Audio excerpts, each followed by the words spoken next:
Good evening, everybody. This is Dr. Rajesh Yadav, Secretary, Mumbai Surgical Society. I would like to welcome all the chairpersons and the speakers. I would like to introduce the chairpersons. Before that, I would ask Dr. Niranjan Agarwal to say a few words, the President, MSS. Thank you, Rajesh.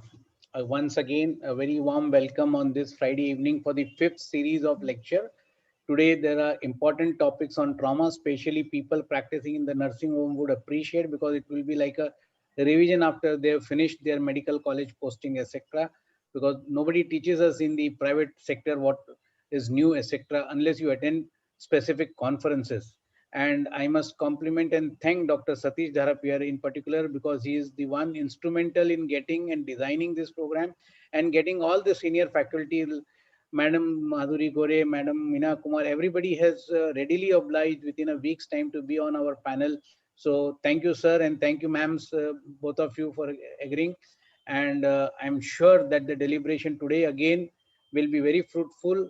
Once again, request to all the members of MSS to please forward these links which you get to the UGs and the PGs in your colleges, so that they can benefit also to these programs.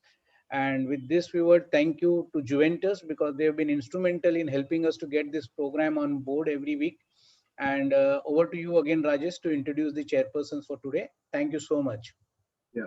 So we have two eminent chairpersons with us, Dr. Madhuri Gore, former professor and head of Department of Surgery, LTM Medical College and Hospital. She is a consultant general surgeon and phlebologist at present, first course director for postdoctoral fellowship in trauma care. She has more than 60 publications to her credits, with 12 chapters in various books and 17 awards and orations, multiple research projects and lectures. Welcome, Dr. Madhuri Gore. Then we have another eminent chairperson, Dr. Meena Kumar.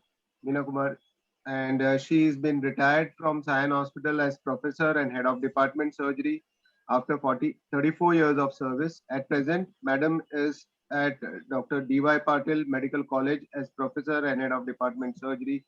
Her main interest is oncosurgery and trauma. So we ask Dr. Madhuri Gore and Dr. Meena Kumar to start with the program, introducing the speakers. Thank you. So welcome to all of you for this program on trauma. And I must congratulate Dr. Niranjan Agarwal and Dr. Yadav for taking all the efforts for planning all this activity. And Dr. Meena Kumar, should we start the program now? Yes. So it would be my pleasure to introduce Dr. Satish Dhara, colleague for many years at LTM Medical College, and now professor and head Department of Surgery at BYL Nair Hospital. He has been working in trauma for several years and has contributed greatly to improvement in the trauma care at LTMG Hospital, and has conducted significant number of clinical trials related to trauma as well, and has been guiding our trauma fellows for many years. Dr. Satish Dhara will be speaking on chest injuries today. Dr. Dhara, please.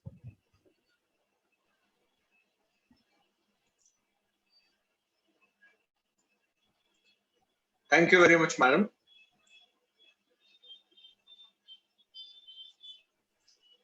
So I hope everyone is able to see the screen. Yeah. Yeah. Yes. Yeah. So let's begin. How do you start assessing a trauma patient? Consider a scenario where a 55 years old male came with road traffic injury brought by police. He's talking. He says he was hit sideways by a motorbike. He fell down, but he's able to walk. He's agitated, restless, and breathless. Pulse of 130, BP of 130/90, and he presents in this condition to your emergency room. So one question is, how do you approach the patient? Many times there is confusion. So is there any head injury? Is he under the influence of alcohol? or how do we assess? So the gold standard of assessment of such patients, what we follow is advanced trauma life support concept of American College of Surgeons. So we should be prepared to receive and resuscitate such patients. Then we begin with primary survey, which is a quick assessment to identify immediate threats to life, and that essentially is included by ABCDE. Once we intervene and save patient's life, simultaneously we take IV lines, send blood for investigations, connect the patient to monitors, and insert tubes like nasogastric tube and Foley catheter. Portable X-ray, portable ultrasound are basic gadgets which help us in assessing the patient further. Then it's a time to hold the breath and see whether our interventions have worked. Secondary survey is a more detailed examination, history taking and examination of the patient, and at the end of which we decide whether we are in a condition to treat the patient in our setting or we need to transfer. If we can treat, we plan appropriate imaging, because many times patients have multiple injuries and they need assessment by multiple specialists. If it's possible in our setting, we continue. Otherwise, we may have to take a call to transfer the patient. We keep reevaluating the patient so that we don't miss any injuries, keep identifying less severe injuries. Many times in our countries especially, patients do not know about their own illnesses like diabetes and hypertension. And when they come to the hospital, that may be the first time they come to know that they are diabetic or hypertensive. So we take help from multiple specialists and plan their treatment. Now let us see this patient who is a 55-year-old male. So first we are going to do ABCDE. How is his airway? So airway obstruction is unlikely in this patient since he is speaking. Could there be a problem with the chest and breathing? Yes, it's very likely since he is agitated and breathless. Remember, agitation is often a sign of hypoxia rather than head injury. Could he be in shock and could he have bled? That is also possible because he has tachycardia of 130. Could he be having head injury, that is disability?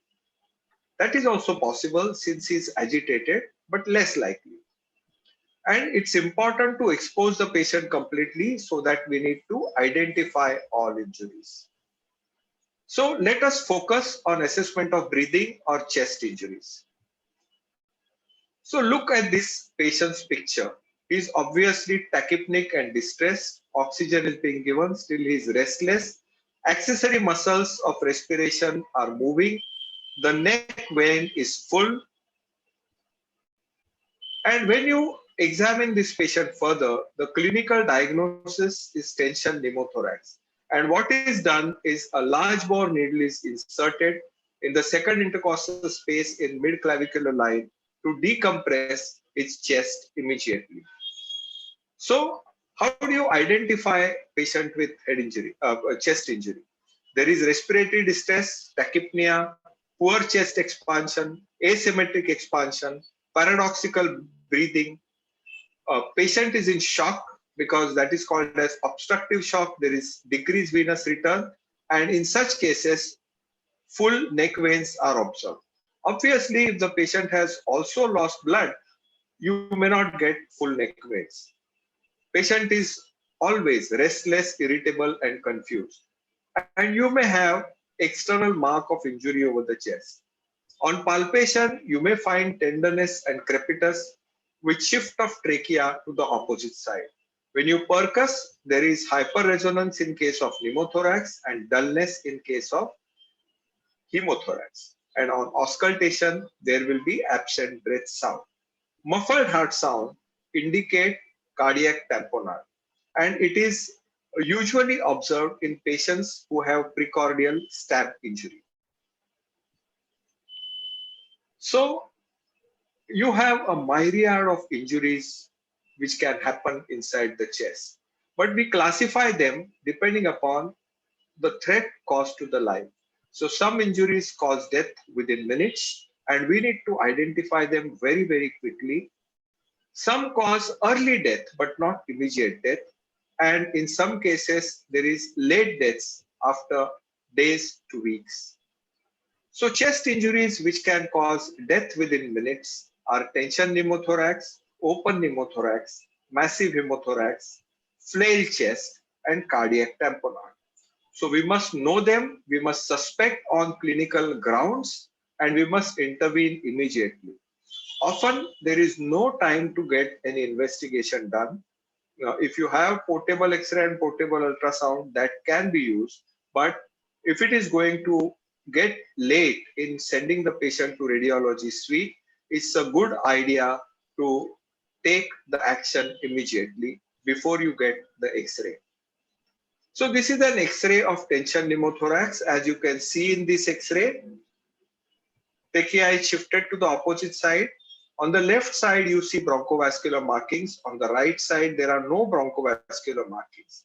The dome of the diaphragm is depressed, the intercostal distance is widened, and there is pleural herniation on the opposite side. So this is a typical X-ray of tension pneumothorax. And actually, this means you are quite late, and a few more minutes and this patient may be dead. So what you do immediately, you take a large bore needle, maybe 18 number needle, and decompress the patient immediately by putting in the needle in the second intercostal space in midclavicular line. But fifth intercostal space in the mid-axillary line is as safe. So you all are aware of this triangle of safety, which is,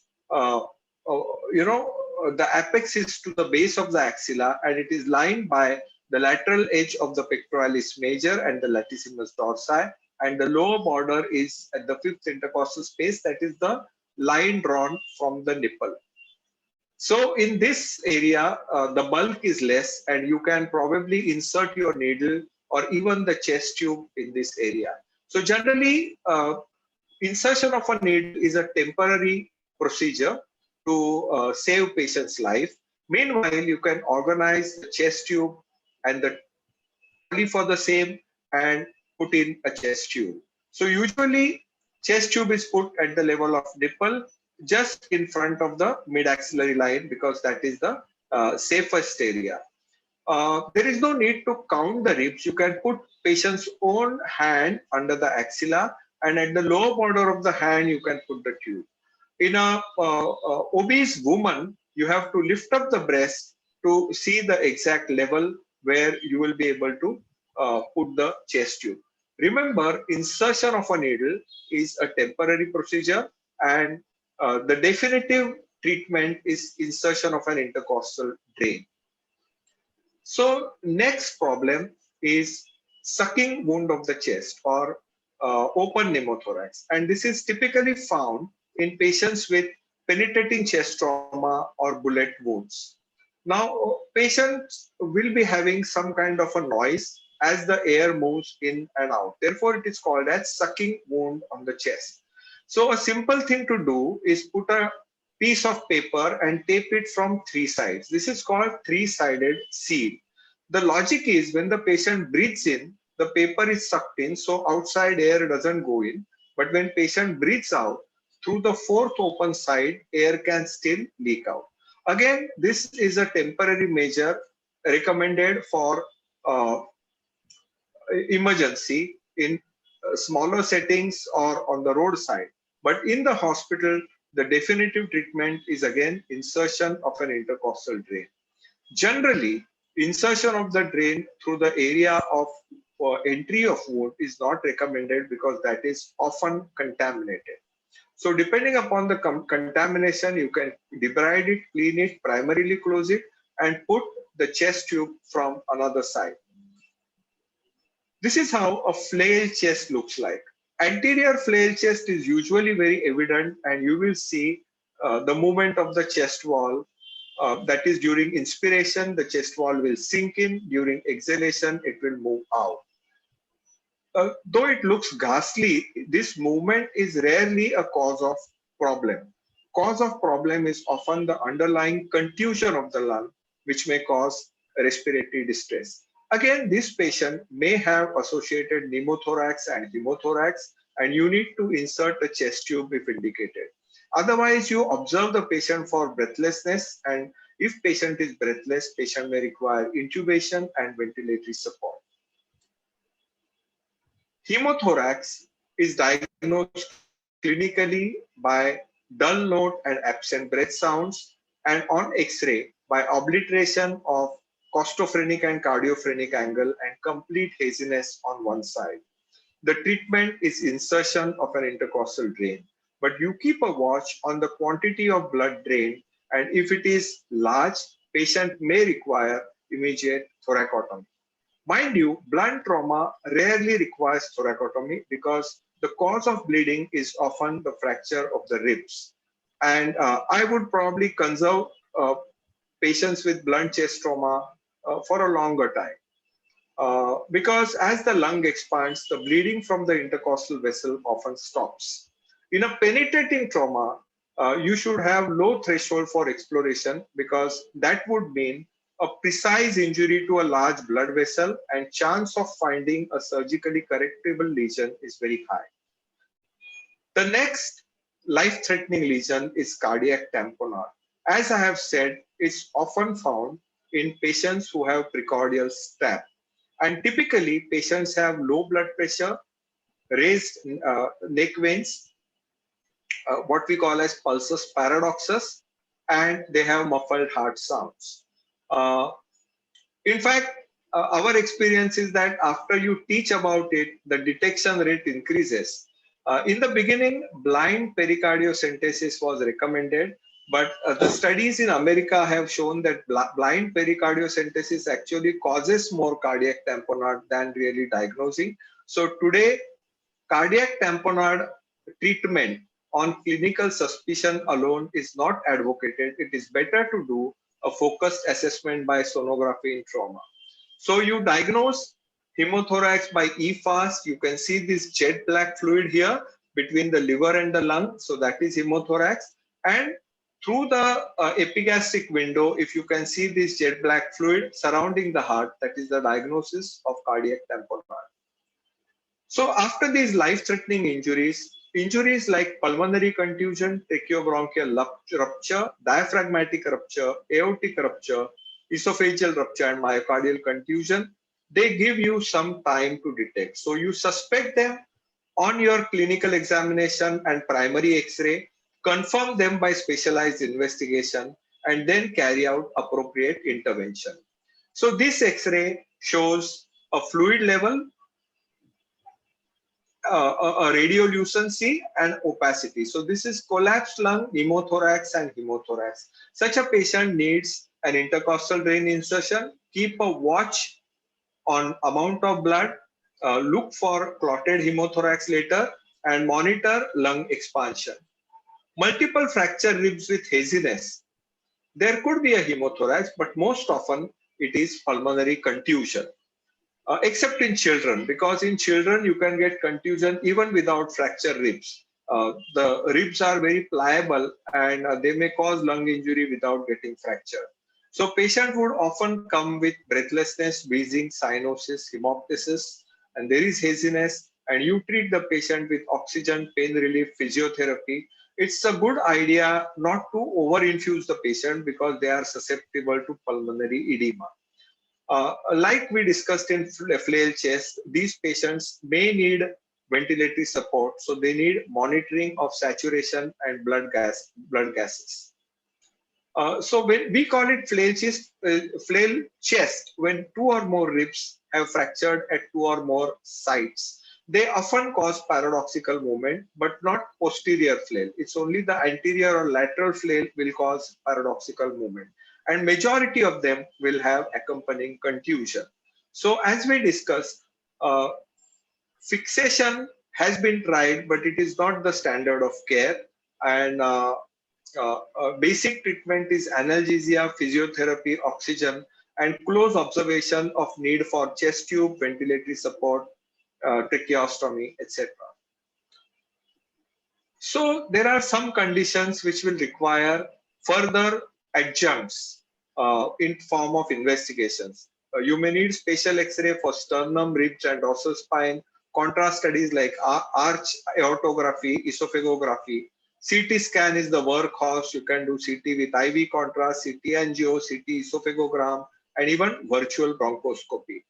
Transesophageal echocardiography is rarely used, but endoscopy, particularly fiber optic bronchoscopy, esophagoscopy, and thoracoscopy may be of help. This patient has undergone chest tube insertion for pneumothorax, but as you can see, the lucency is as it is and lung is refusing to expand. So also in this case. Now, if whenever you make the patient cough, if the air bubbles come out, that means air bubbles are coming out on forced exhalation. So that indicates peripheral lung tear. But if it is a bronchial tear, whether patient inhales or exhales, bubbles would come out, and continuous bubbling with failure of expansion of the lung on X-ray chest should make you suspicious of bronchial tear. So obviously you can't jump to surgery with this diagnosis. You need further confirmation.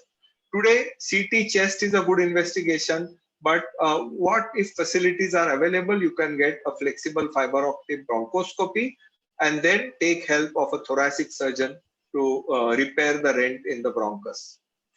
Diaphragmatic injury often presents with an X-ray like this, where you don't see the diaphragm really well and you see the gastric air bubble inside the chest. So you should suspect it when the mechanism of injury involves rise in intracranial pressure, like a run-over injury. Also, thoracoabdominal stabs, you can get diaphragmatic hernia. So again, you confirm it by a CT scan, and another trick is put a nasogastric tube and take an X-ray. If you see the rise tube in the gastric air bubble inside the chest, that confirms the diagnosis. Otherwise, people have mistaken this gastric air bubble for pneumothorax and have put in a chest tube, causing leak from the stomach. So that should be avoided. Instead, you can put a nasogastric tube and take an X-ray. When you suspect widened mediastinum, as most of the times it is by visual impression, you should suspect aortic injury. See, how can patients survive with aortic injury? This is because often it's a contained injury, and the best investigation is to do CT angiography or arch aortography. And obviously it will require intervention by either an interventional radiologist who can put a stent, or by a thoracic surgeon. Today, of course, it's the interventional radiology which forms the mainstay of such injuries. These injuries are seen when the mechanism involves a severe deceleration injury, like high-speed motor vehicle crash or fall from height. So typically what they say is more than 8 centimeters widening in supine and 6 centimeters in upright film, you should suspect. But in a real life situation, most of the times X-ray will be portable, or where they may not be of such a good quality to actually go by measurement. So it's your visual impression which counts the most. So as you can see in this picture, arch aortography has picked up the leak, and it should be corrected either surgically or by interventional radiology. Esophageal rupture is pretty rare because it's a strong muscular tube. It often results when there is a stab wound, something like a sword going through the mediastinum across. And contrast X-ray or CT scan is the key to the diagnosis. Obviously, it requires early surgical intervention before sepsis sets in, and if it is late, perhaps diversion in the form of cervical esophagostomy and a feeding procedure is what is important. Myocardial contusion is a sequelae of sternal fracture, a steering wheel injury, and the way to diagnose it by 2D echo, study of cardiac enzymes like TROP-T or CPK-MB, and ECG. So if the patient has obviously multiple injuries or comorbidities, patient need hospitalization. There is nothing much which you can do for myocardial injuries. You should treat it like an infarct, and such patients may require inotropic support if their BP is falling. Rib fractures are very important. So it's important to understand their significance. They cause problems in elderly patients with lung disease or in children. They cause lot of pain. They can be associated contusion or associated injuries.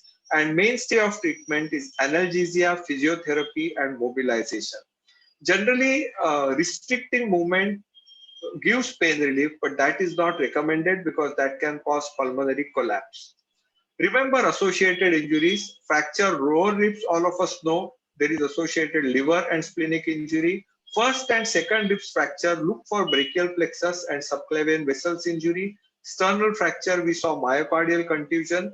And remember, any penetrating wound below the nipple anteriorly and tip of the scapula posteriorly, look for subdiaphragmatic, that is abdominal injury. And it's a common pitfall, and internal small bowel injuries can be missed if you focus your attention only to the chest injury and say that I have put a chest tube, there is nothing coming out, when your knife has actually gone through the diaphragm and injured the intra-abdominal organs.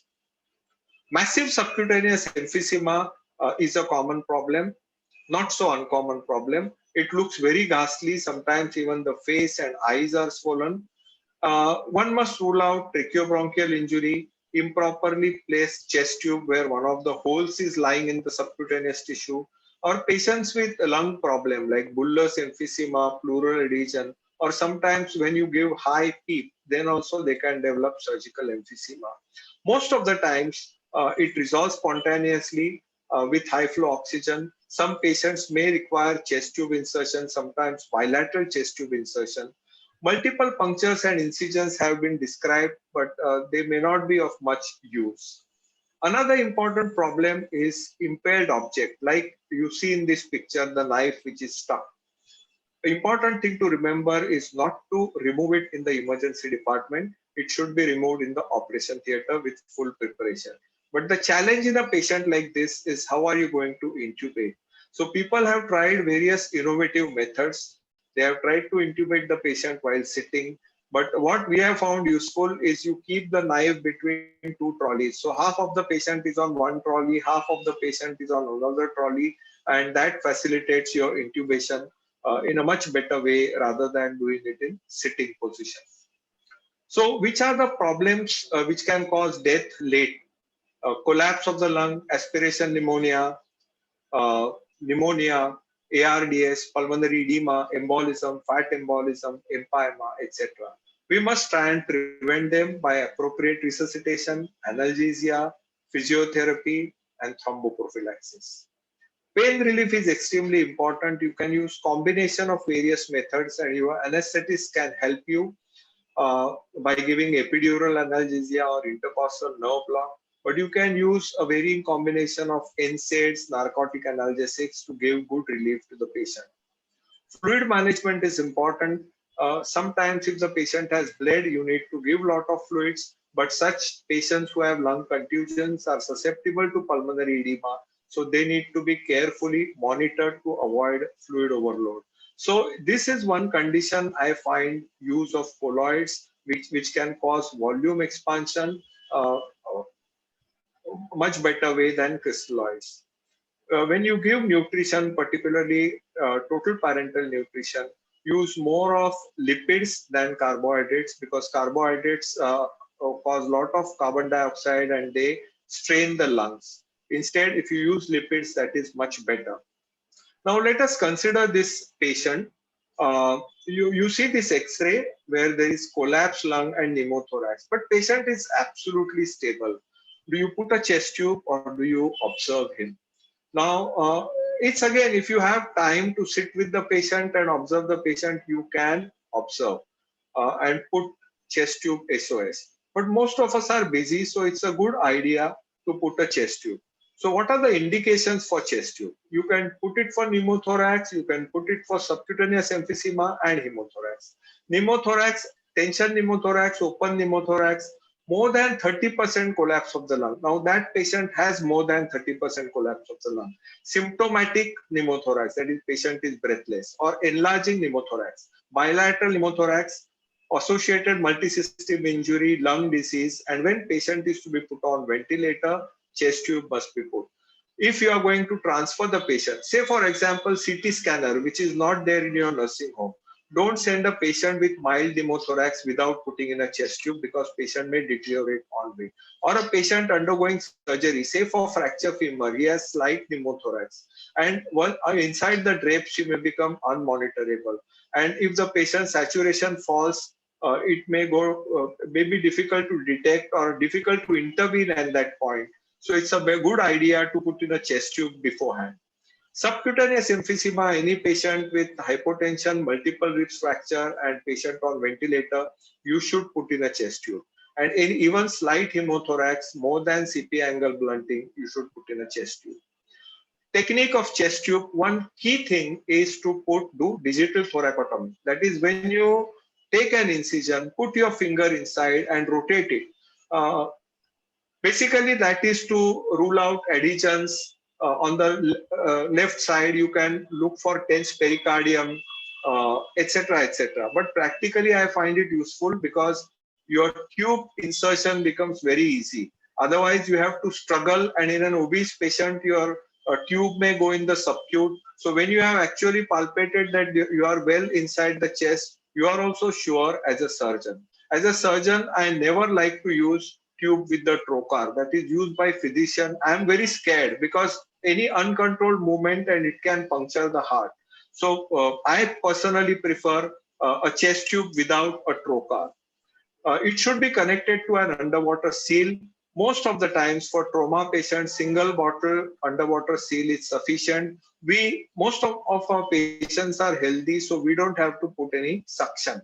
But if you plan to use suction, particularly in a more complex patient who also has, say, effusion or lung not expanding, then a 3-bottle container is a better container, where the last container, the tube must go 20 centimeters below the water. So it will produce about minus 20 centimeters of water negative pressure. What about tube removal? When there is no leak for at least 24 hours or 48 hours in ventilated patient, or when the drainage is decreasing and it is less than 200 ml a day, you can remove the chest tube. Do you clamp the tube before removal? Yes, you must clamp it if the patient is ventilated, if there is history of severe air leak, or there is some air leak and you are planning to remove the tube because air leak has lasted for too long. You should clamp it at least for 6 hours. But if the lung has expanded well and if the column is not moving, there is no need to clamp the tube. Whenever you have clamped the tube, it's a good idea to take X-ray chest. But if you have taken an X-ray chest, it has shown good expansion earlier, patient is clinically improving, routine pre-removal X-ray is not required. How do you remove? When the patient is straining, that is Valsalva maneuver, or holding breath at the end of inspiration, then also you can remove the chest tube as a quick jerk and immediately seal the wound. Post-ICD X-ray is generally required if only clinically indicated, but if the patient is being ventilated while you remove the tube, it's a good idea to get an X-ray chest. A common practice is to clamp the tube whenever the patient is being shifted from one place to another. If the patient is bubbling and if you clamp the tube, patient will develop pneumothorax. So see that all the connections are well fitting and the bottle is below the level of the patient, but please avoid clamping the tube, particularly when the patient's there is bubbling through the chest tube. Pericardiocentesis, as I said, nowadays we don't do blind pericardiocentesis, but the needle is inserted at 45 degrees to coronal and sagittal and transverse plane towards the tip of the axilla to hit the pericardium. It should be done under the ECG monitoring. A better procedure under vision is tube pericardiocentesis, which is just done in the subxiphoid plane. When you need thoracotomy, emergency room thoracotomy is described for penetrating chest injury, patient who has had cardiac arrest in front of your eyes. But most of the times it's a heroic surgery with poor survival. But that is the only condition where you can do it in emergency room, not even taking the patient in the theater. Early thoracotomy is required for massive pneumothorax when after putting in a chest tube, more than 1.5 liters has drained, or it continues to drain at the rate of more than 200 ml for next 2 to 4 hours. Evidence of tracheobronchial rupture, esophageal rupture, aortic rupture, cardiac tamponade, diaphragmatic hernia are obviously indications for surgery. Remember, late intervention may be required in case of clotted hemothorax, flocculated hemothorax, empyema, and in some cases of missed injury. Today, most these are done using video-assisted thoracoscopy or VATS. So to summarize, chest injury is a preventable cause of death. Immediate life-threatening injuries should be diagnosed clinically and promptly treated. Airway, ventilation, and chest tube manage most of the early problems. Less than 5% patients actually need surgical intervention in the thorax. Actually, the commonest intervention after chest injury is laparotomy, particularly right-sided and left-sided injuries. Analgesia, physiotherapy, and supportive care and monitoring prevent most late complications, and thoracotomy is needed only rarely. So for a general surgeon, the skill which he requires is insertion of a chest tube in a safe manner. And with that, you will be able to manage most of your chest injury patients. Thank you very much. Thank you, Dr. Satish. There were some questions. I think Dr. Girish has already answered those. There's just one point that I would like to make here, that as you mentioned, that there is a possibility, particularly if there is widening of mediastinum, there is a possibility of aortic arch injury or occasionally descending aortic injury. But I think there is a simple examination that we all must remember to do in all patients with trauma, but particularly with chest trauma, is palpation of all the peripheral pulses. So we can, if even before one can recognize it on an X-ray, non-palpable pulse, particularly in upper extremities, can give one clue as to whether there is an aortic injury. Of course, patient shouldn't be high in hypotension at that time. Are there any other questions? I think I just want to add a few lines. Thank you, Dr. Dharap, for an excellent talk. Thank you, ma'am. Basically, if you are suspecting tension pneumothorax, it's purely a clinical suspicion. So one should not wait for an X-ray chest and act immediately, put in a needle thoracotomy. So that is one. And second, if you are planning to take up a chest injury patient for some other, most of the time chest injuries don't require surgery. But even with minimal lung contusions or a hemopneumothorax, probably you would have waited without putting an ICD. But if you're taking the same patient for, say, a splenic trauma or head injury or something else, so always put in an ICD before the patient goes under anesthesia. Yeah. Thank you, Dr. Sir. Thank you, madam. I think that is very important. Do we, Dr. Niranjan, do we have time limit? Sorry, Yeah, Dr. Rajesh. No, you can go ahead and proceed with the second speaker. No, I mean that Dr. Meena Kumar will be calling upon next speaker. Yeah, we are trying to restrict it before half an hour. Half an hour. Yeah, Okay. half an hour per talk. Yeah. Thank you. Okay, now the next speaker, let me introduce the next speaker, Dr. Girish Bakshi. I'm sure all of you know, he's a very great teacher, very favorite. Most of the postgraduates love him because he's a very good teacher. He's a professor of surgery from JJ Hospital. He's also actively involved in the trauma management and is a part of the ATLS group for training people for trauma. So he's going to talk today on abdominal trauma. Dr. Girish Bakshi, please. Good evening. Good evening, everyone. Thank you very much, madam, for a nice introduction. I'm just trying to share my screen. If just 1 minute. So by the time you share your screen, just a small word. Dr. Dharav, if there are any other question which comes in the chat box, if you could answer them, if it is related to your talk, sir, please. Okay, I'm not able to share my screen. I don't know why. What is the option? Just 1 minute. Just 1 minute.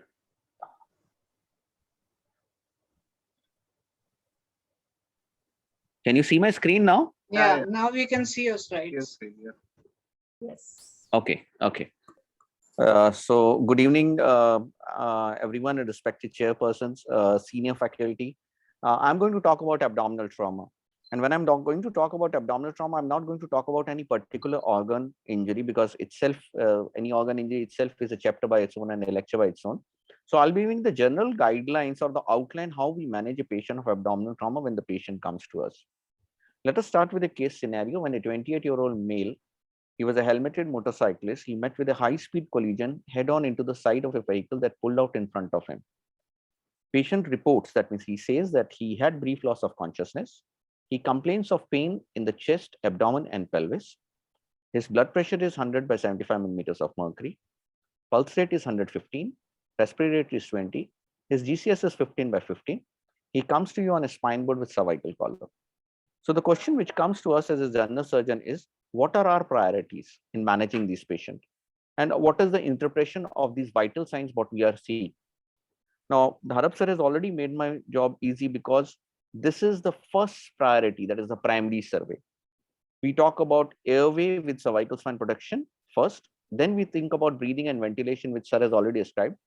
And circulation, which I have marked in red, is the part which comes in abdominal trauma. That means circulation with hemorrhage control, followed by disability or neurological status evaluation, and exposure or environmental control. Now, what are the tasks before the surgeon when a patient of abdominal trauma comes to us? He has to recognize the presence of internal injuries. He has to carry out life-saving surgery if that is under the purview and if the infrastructure and the facilities are available. At the same time, he has to avoid a negative laparotomy. All these are medical legal cases, so we tend to avoid negative laparotomies. And at the same time, we should not be having missed injuries which may be manifesting later. So as a surgeon, you will be thinking about all these things when an abdominal trauma patient comes to you. The most important thing when we talk about abdominal trauma is, what is the mechanism of injury? Remember, this patient was awake and he told you how he had blunt trauma. So the common causes are either blunt or penetrating trauma. When there's a blunt trauma, we talk about what was the speed of the vehicle, what was the point of it. In fact, was there an intrusion of the vehicle? Was he wearing any safety device? He was helmeted, so obviously his GCS was 15 by 15 as per, though he had a brief loss of consciousness. What was his position? If he was in a car, was he ejected out? What was the position of the fellow passengers? Or was there a death in the fellow passenger? That tells us that the impact was heavy. Similarly, if the person has a penetrating injury, what was the weapon? Was it a low velocity, like just a knife, or a low velocity gun, or a high velocity missile injury? At what distance was the patient when this was shot? What were the number of shots, and what was the location of wounds? Whereas in explosion injury, it's a combination of both blunt and penetrating, and besides the blast injury. So we know as a common epidemiological factor that in blunt abdominal injury, the common injuries which we see as solid organ injuries are spleen, liver, small bowel, and pelvis. And in penetrating injury, if it's a stab injury, it's a low energy. So depending upon which organ, which area is involved, we know which organ is involved. We talk about gunshot, whether it was what type of weapon it was, it was shrapnel, or was it a shotgun, and from the distance, and obviously explosion. So by just the mechanism of injury, we have little bit idea about what are the organs involved and what are the areas which we have to look for. When a person of abdominal trauma comes to us as a general surgeon, we have a clinical examination. We do a thorough inspection of what all the quadrants. Remember one thing, as Dharap sir said, that many a times, if you look at the end of expiration, our liver and spleen on right and left side are almost at the 5th intercostal space level. So if the patient has a lower rib injury, there could be associated abdominal injury. So this is something which we have to keep in mind when we are talking about either a blunt trauma or a penetrating trauma. Auscultation has value. That means if the person who came to you, you have auscultated and there were bowel sounds present, but over gradually, when you are reevaluating the patient over a course of time, the bowel sounds have disappeared. That means there is some element of peritonitis which has set in, whether it is because of the hemoperitoneum or perforation, we don't know. But yes, that is a little bit marker if you are able to auscultate bowel sounds earlier and later on they become absent.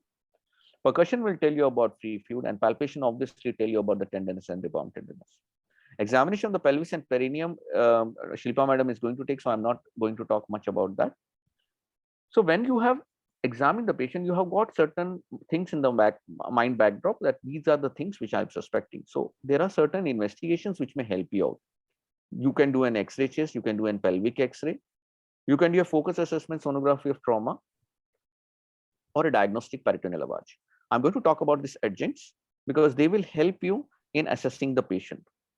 There are certain things which you should know that they may compromise your clinical examination, especially if the patient is under the influence of alcohol or the patient has a brain injury where the patient is unconscious. Obviously, the signs cannot be relied upon. If the patient has a spinal cord injury with a neurogenic or a spinal shock, again, the patient cannot be relied upon.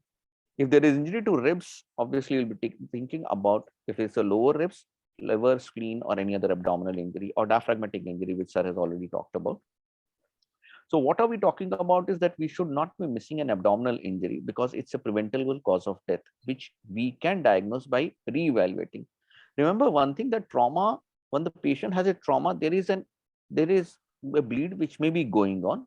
And that's why these patients who come to you stable may become desaturated or unstable within half an hour.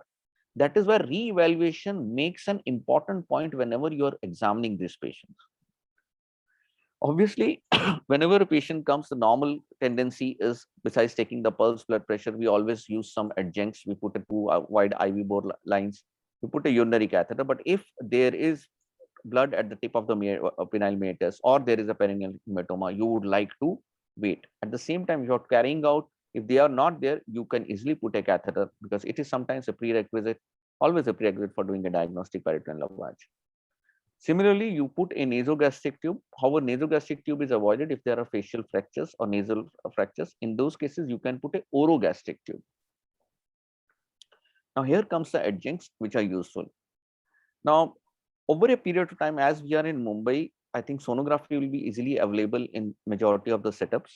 However, if it is not available, then you can rely on diagnostic peritoneal lavage and CT scan only for stable patients, not for unstable patients.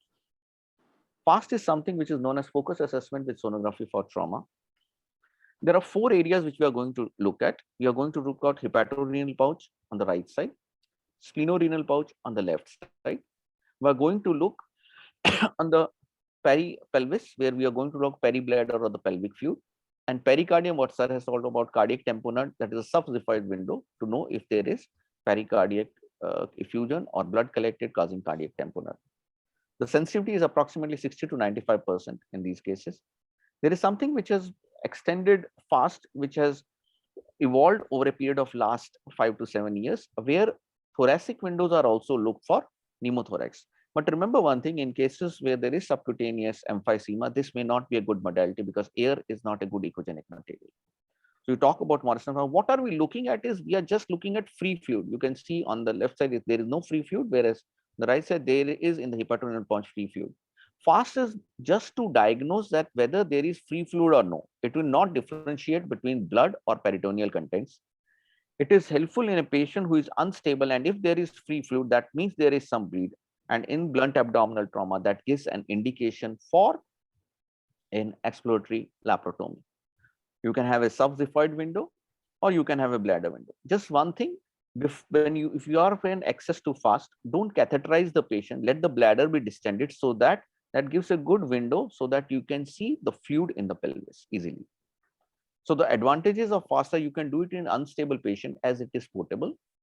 There is no radiation or contrast involved and it is less expensive. Only thing is we have to be trained in it. There has to be logistical support in this in a setup where there is a portable ultrasound available. One thing important is that it has sensitivities for hemoperitoneum varying from 68 to 98%, provided the patient is hemodynamically unstable, it becomes 100%. Intra-abdominal injuries, yes, but remember it is not used to grade the level of injury, or sometimes it is not able to differentiate between the intestinal contents or the hemoperitoneum. Diagnostic peritoneal lavage, which you can do in all patients in any setup because this is a surgical domain, where what you do is in a patient, you take a subumbilical. Now in the era of laparoscopy, everyone is used to putting Hassan's cannula through the umbilical tube. Here you can put a Seldinger technique catheter in the peritoneal cavity and you can put normal saline. Initially, before putting normal saline, aspirate. If you get frank blood or intestinal contents, that is an indication for laparotomy. However, if you don't get such results, then you insufflate about 1 pint of normal saline and then aspirate. And in the aspirate, if the WBC count is more than 5,000 of the RBC count is more than 1 lakh, then it shows that definitely there is a biliary or a bowel content. There is an indication for hemoperitoneum or perforative peritonitis respectively, for which the patient will require exploratory laparotomy. CT scan, I have marked in red, is only in stable patients. Please don't shift an unstable patient for a CT scan, where an unstable patient may desaturate. Even there are incidences where you may have lose patients in while sending the patient to CT scan. So it's very important that the patient is stable. He has been stabilized or he has remained stable, then only send the patient for CT scan. CT scan is quite sensitive in diagnosing solid organ injuries, enteric injuries, diaphragmatic injuries, pancreatic injuries. But remember, the sensitivity goes down, and it may be sometimes that initial CT scans may not pick up in a stable patient, and later on, when you clinically evaluate these patients, an element of peritonitis or local tenderness, that may, and a repeat CT scan may help on in diagnosis certain things. So if you compare diagnostic peritoneal lavage with FAST with CT scan, each has its own advantages and disadvantages, but DPL and FAST can be done in unstable patients, can be done by surgeons, and they help in determining the further course of action in patients who have come to with abdominal trauma. CT scan is more or less done in stable patients, where you are contemplating that these patients may require only non-operative management, or where the clinical findings are not going with the other investigations, where CT scan may tell you that there is an underlying perforation or underlying injury which will require something to be done. Similarly, for penetrating trauma, there are diagnostic tests. For lower chest wounds, you can do serial examination, which I have told you, and a CT scan provided the patient is stable. There has been a rule of minimal invasive surgery, which I'm going to talk later. For the anterior abdominal stab wounds, a local wound exploration, if it shows that the peritoneum is breached, or you can do a diagnostic peritoneum or even a FAST or a serial clinical examination. Remember, this is done in hemodynamically stable patient. If these penetrating wounds are unstable, or if there is evisceration or impalement, these patients are directly going for exploration rather for other imaging modalities. If it is a back and flank stab wounds, these are the patients who may have a colonic injury which may be missed. So here we use double or triple contrast. When I say double or triple contrast patient, I mean to say that besides oral and IV contrast, we also give rectal contrast to know if there is any injury to the colon. So once you have worked up these patients, there are patients who are stable. On CT scan, there may be a solid organ injury. CT scan initially has ruled out, and clinically you feel that there are no signs of perforative peritonitis or no other injury which will require immediate exploration. In these patients, you can do non-operative management. According to the recent WSCS classification, that is World Society of Emergency Surgery classification, irrespective of the grade of injury, earlier what was there was that if the CT was showing a higher grade of injury, maybe grade 4 or grade 5, the patients were taken up for exploration irrespective of their hemodynamic status. But now the recent guidelines say that irrespective of the grade of injury on CT scan, if patient is stable, you can give a trial of non-operative management. Non-operative management requires regular monitoring, building up of the patient, maintaining of vitals, and it also involves angiography, which is a branch of interventional radiology, which has developed in the last decade, where we can do angiographic embolization of a bleeding vessel, which we see on CT scan. There are certain prerequisites depending upon your center where you're working. There only you can do non-operative management, provided you have a CQ, you have an operation theater and a surgeon standby in case you require. You have a good staff where vitals are monitored. There is serial CBC and blood investigation done every 6 hours for the initial 24 to 48 hours. This intense monitoring and blood transfusion requirement, if there is any, you have an attached blood bank. So if you have all these facilities, then doing a non-operative management at your setup is good enough. Otherwise, it is better to transfer the patient to a setup where all these things can be managed. Or if the patient is unstable, obviously we go for laparotomy. Now, non-operative management, as I told you in the last decade, has been very much complemented by intervention radiologists by doing angiography, as well as imaging modalities where you can do a USG guided drainage of collections, especially in liver trauma where there can be bilioma or a hematoma, or you can do a ERCP where you're contemplating that there is a biliary injury where you can stent it so that it heals well. So non-operative management doesn't mean just waiting and watching. It also involves certain interventions which may be imaging guiding or angiography or endoscopy guided interventions. There are certain indications for angioembolization if the patient is hemodynamically stable and you see a contrast blush on the extravasation on CT, and there is evidence of ongoing bleed. Like in this is a case of liver trauma where there is an ongoing bleed. The intervention radiologist has easily coiled it, and then later on the CT scan shows that there is no evidence of acute blush or acute bleed. So this is helpful when we are taking these patients for non-operative management. Now, at the same time, there are patients who will require laparotomy. If you are in a setup where everything is available, yes, laparotomy is required for patients who are hemodynamically unstable, whether if they are coming to you with blunt trauma. There is free air. You have seen on X-ray chest if there is free air. There is an evidence of diaphragmatic rupture or peritonitis.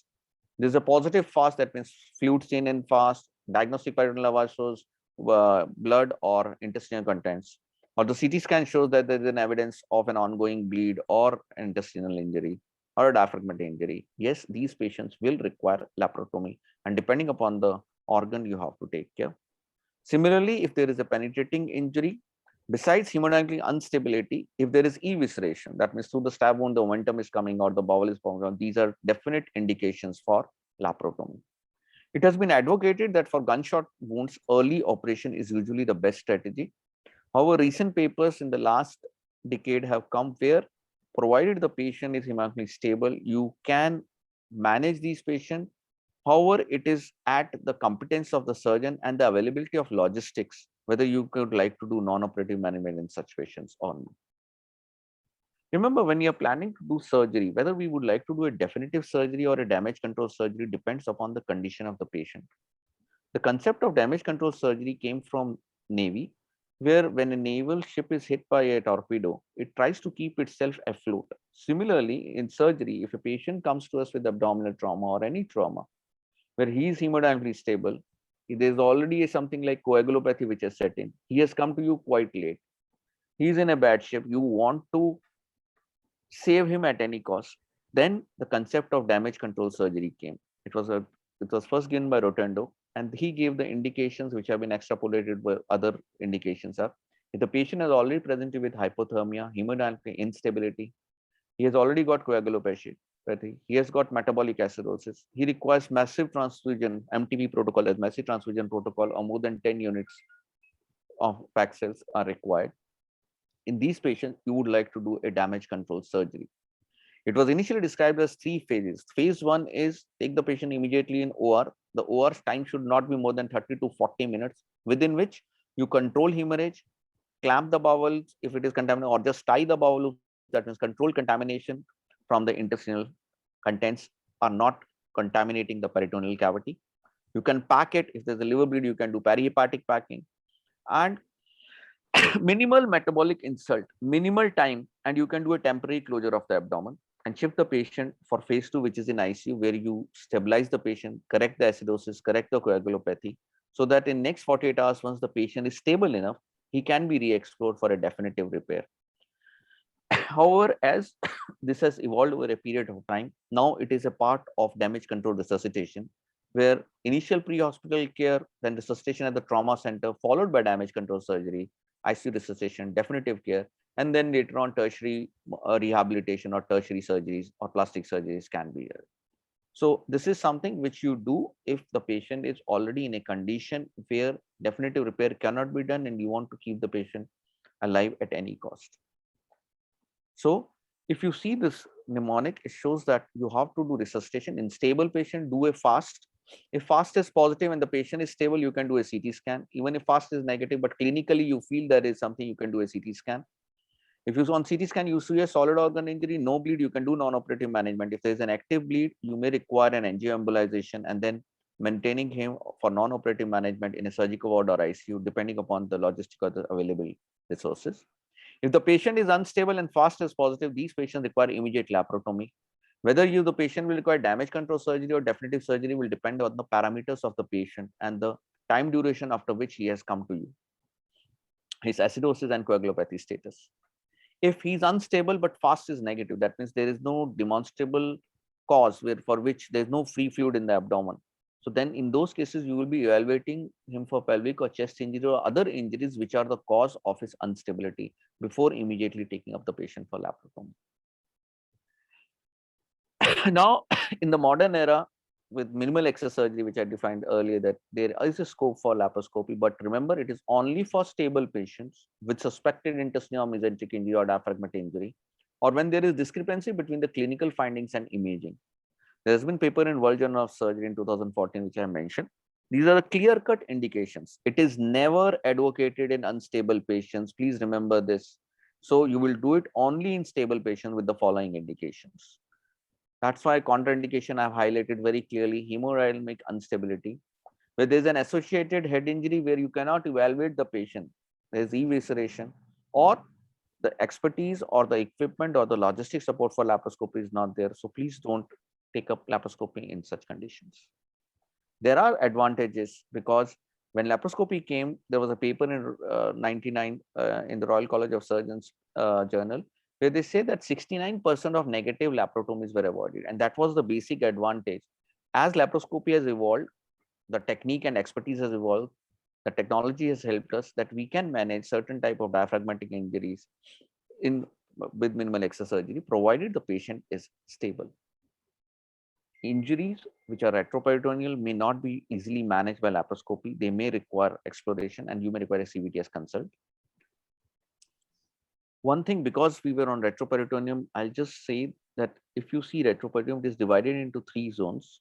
One zone is between the mid-clavicle lines on both the sides of the central zone, where the main vessels, the aorta and the IVC and the main vessels are involved. Grade level 2 is peripheral to it, and zone 3 is in the pelvis. Remember one thing: if there is zone 1 and expanding hematoma, you will require a cardiac consult. So do it in a theater where you have got vascular access. Otherwise, the best thing is stabilize initially and take another opinion, ask for help, and shift the patient to a facility where all these things can be done. For zone 2 and zone 3, you can do a selective exploration if there is a penetrating injury. However, if it is a blunt trauma, please leave it alone unless until you require some intervention radiology intervention if the patient is having an active bleed. So to conclude, mechanism of injury and hemodynamic stability of the patient determines the management of abdominal injury. Appropriate diagnostic procedures are based on initial assessment and patient presentation. There is a role of non-operative management in a well-equipped center. Laparotomy has its own indication. Whether definite or damage control surgery will be determined by the clinical condition of the patient at presentation. Repeated evaluation of patient is required for optimum treatment, so that you don't miss out injuries or you don't miss out early clinical signs or clinical signs where the patient may require an emergency exploration. Thank you. I bring greetings from Grant Medical College. I have tried to sum up abdominal trauma, not going into specific organ details, because organ trauma itself is a major topic by its own. Thank you very much. Thank you, Dr. Bakshi, for an excellent presentation. It is important to remember that the decision to do laparotomy in an emergency setting with an abdominal trauma is purely clinical. So the patient is unstable, and only if then there's you don't send the patient for CT scan unless the patient stabilizes with a fluid challenge test. That is very important to remember. And the need for re-evaluation is very important. It may be one of the reasons for missed injuries. Maybe you have taken up the patient for head injury first, and then you may have missed abdominal injury. So polytrauma patients, assessment and reassessment is very vital. So that has been brought out very nicely by Dr. Bakshi. Thank you very much. Thank you, ma'am. If there are no questions, I have a question, Dr. Girish. Yes, we have surgeons who are practicing at different places. Not everybody would have facilities for managing seriously injured patients with intra-abdominal hemorrhage. Would you suggest that these surgeons can do damage control surgery in their place and shift the patient to a major trauma center, or because that might take time? Madam, damage control surgery, the prerequisite is that you have a ICU standby where you can shift the patient immediately in the ICU where he can be stabilized. So unless or until you have that setup, taking in such patients, you can initially just resuscitate and have a call for help where you have a tie-up with a nearest tertiary center or nearest facility where there's available. Because for medical legal purpose also, if you are planning for damage control surgery, now it is not just surgery, it is a continuum. As I told you, it's a damage control resuscitation. DCS is a part of damage control resuscitation. So if you just do surgery in 30-40 minutes, you have just done that, and then you shift him to another facility, two things: you are wasting time. Second thing, the ICU setup and whether the other facility is having. Third thing, whether you are attached, because you have done what initially the other surgeon may not be knowing. So all these things have to be taken. And unfortunately, in peripheral hospitals, we normally, there's a concept of group practice where you can always tie up your peripheral center with a nearby facility which has all the facilities, so that there is a something like an agreement between your hospital and a better hospital where the patients can be easily shifted. That will help us in medical legal cases also, because all the medical legal implications in these cases will be there. Thank you, Dr. Girish, for making it Yes, very sir. clear that we should try damage control if we don't have the facility to look after that patient. But it's a wish list to have an agreement with a tertiary care hospital and the nursing home. Having said that, before you proceed with the third speaker, I have a small announcement. We have with us, we are privileged to have the president of the Maharashtra ASI with us. He has joined us from Amravati. So I would just request Dr. Kaneriwal to say a few words before we take up the third speaker, ma'am, if you don't mind. The chairperson. Oh, I should be mind. Dr. Kaneriwal is most welcome. You're the chairperson, so I need your permission for that. Dr. Kaneriwal. Thank you, Dr. Niranjan, sir. Thank you so much, Dr. Niranjan, sir, chairpersons for today. Respected President, Mumbai Surgical Society, Dr. Niranjan Agrawal, sir. Secretary, Dr. Yadav. Faculties for today, Dr. Satish Dharap, sir. Dr. Girish Bakshi, Dr. Vineet Kumar, and Dr. Shilpa Rao. Chairpersons for today, Dr. Gore Madam and Dr. Meena Kumar Madam. Good evening all. It's my proud privilege to be part of academic activity of the Mumbai Surgical Society. This is the 5th activity of Mumbai Surgical Society in as many weeks, and I understand that they are planned every week for the entire year. On behalf of Maharashtra State Chapter of ASI, I wish them all the best for all the future activities. And I'm sure under the leadership of Dr. Niranjan Agrawal sir and Dr. Rajesh Yadav, the Mumbai Surgical Society will achieve even greater heights. Thank you so much. Thank you so much for inviting me and giving me the opportunity to speak. Thank you. Thank you, Dr. Thank you. Thank you. Thank you so much. Thank you. Ma'am, you can proceed. Thank you, Dr. Kaneriwal. We all still remember the great time we had at Amravati. Yes, that was the last massive con. After that, we didn't have Yeah. any. Yes. It's all on webinars. किसी की नजर लग गई sir उस दिन. हो सकता है. Hope to see you So we soon. will, yeah. And I think we should welcome Dr. Abhay Darvi too, who has joined us. I hope he's still around. Ma'am, that was Dr. Kaneriwal who joined through his link. Yeah, I know that was Dr. Kaneriwal, but in between we got this thing that No, Dr. it Abhay was, Darvi has joined. It was not Dr. Abhay Darvi. I forwarded that link to Dr. Kaneriwal, so it showed his name. Okay. Yeah. And I was not knowing how to change the name. Yeah. So we will move ahead with our next topic. And I would welcome Dr. Shilpa Rao. Actually, she doesn't need any introduction. Professor of Surgery at GS Medical College and KEM Hospital. And Dr. Shilpa will be speaking to us on pelvic injuries and skeletal trauma.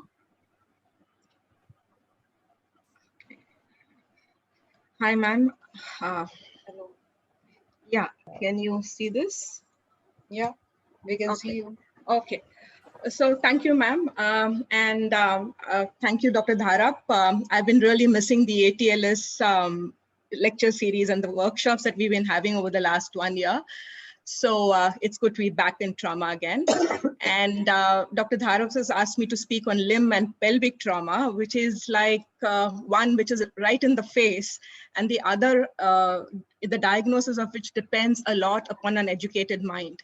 So, and also it's a wonderful job that Dr. Niranjan and Dr. Yadav are doing. So kudos to that. Let me start and give you an overview on limb and pelvic trauma. I have incorporated the World Society of Emergency Surgery guidelines along with the ATLS to make a kind of complete overview on this topic. So as most of us know, injuries to this musculoskeletal system often occur in patients who sustain blunt trauma or polytrauma. And like item numbers, they are dramatic distractors. Shilpa, huh? Your slides are not seen. I think you are not sharing your screen. I did share them. I don't. No, you will have to click on the share screen. I did that. Okay, let me try it again. Okay, so I went on share screen. And so what is happening? Okay.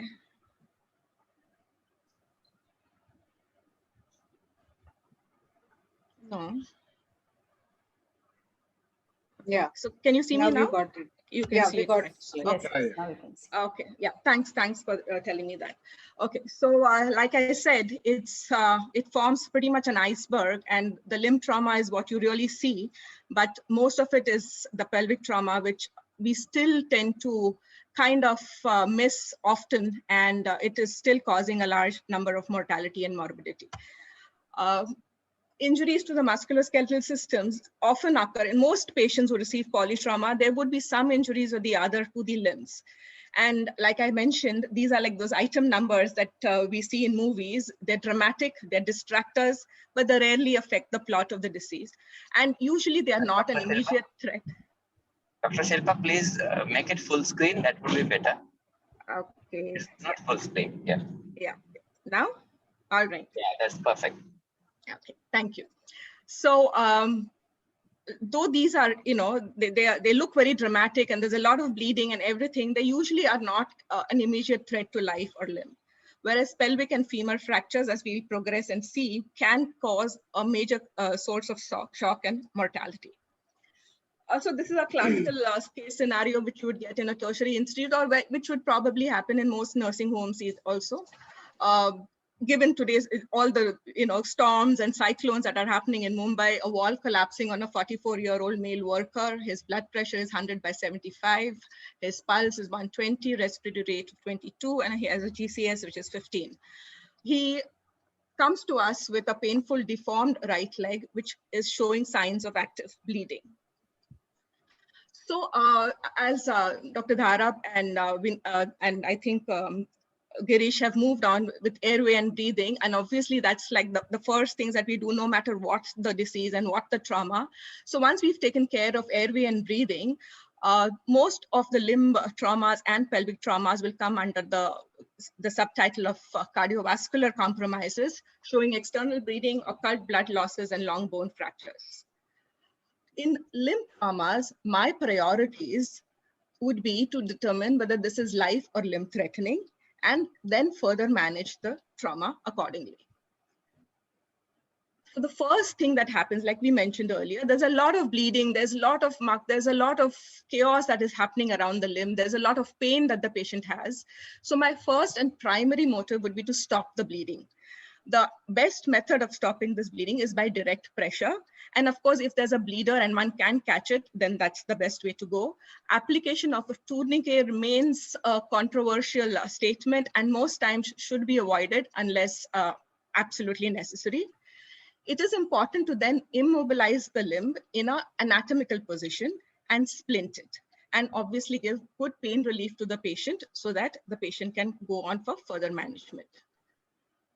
The rationale for splinting is A, it prevents blood loss and injury. Secondly, it can often restore and maintain perfusion. And thirdly, very importantly, from the patient's point of view, it relieves pain. It is important during evaluation, and hence adequate splinting should be done almost immediately on a patient with limb trauma. Once we've done that and the pain has been taken care of, the early concerns would be a compartment syndrome, vascular compromise, crush injuries, and open fractures. Open fractures will be dealt with most by the orthopedic consult, which needs to be made once the patient is stabilized. Crush injuries will go in for debridement. But let's talk a little bit about compartment syndrome and vascular compromise. Before we go into that, it is now important, once the actual bleeding has been taken care of and splinting done, the pre-injury status and predisposing factors can be questioned. The mechanism of injury will help us understand whether it's a single injury or it's a multi-system injury. The time of injury will give us an idea, especially in patients who've come with amputations and with a limb which is along with. Associated factors like the environment in terms of frostbite, or even when we are trying to salvage a limb, and any other pre-hospital observations and care should be duly noted. It's important to look for pain, paresthesia, and numbness. One needs to look for deformities, wounds, listen for Doppler science and bruise, and feel for crepitus, skin flaps, neurological deficits, pulses, and tenderness. The adjuncts that one uses here are X-rays, ultrasound, and Doppler. Moving on to compartment syndrome, what are the common injuries that can cause a compartment syndrome? They're usually long bone fractures, vascular and bony injuries, injuries which are immobilized. A lot of times patients come with very tightly wrapped wounds. That itself can cause compartment syndrome. Severe crush injuries and burns are other causes. How does one recognize a compartment syndrome? There is extraordinary disproportionate pain. There is pain on passive stretch. There are tense compartments. I mean, once you see it, you can't forget compartment syndrome. There's asymmetry, paresthesia, and tissue pressures which rise beyond 35 to 45 millimeters of mercury. The need for an immediate intervention and release of this compartment needs to be done. This can be done on bed if the limb is really kind of complicated, or one can wait to take the patient to the theater after that. Vascular compromise, it is important to first reduce fractures, splint the fracture, assess by Doppler, and then obtain a vascular surgeon to come in and do the needful. So to summarize musculoskeletal injuries, it's a very straightforward methodology of management. However, delayed threats to limb and life can happen. It is important that one needs to stop the immediate bleeding, reduce, and extremely important to splint in a natural anatomical position, consider compartment syndromes, and recognize vascular compromise. I'm going to move on to the other topic, which is going to occupy a little more time and is a little more complex.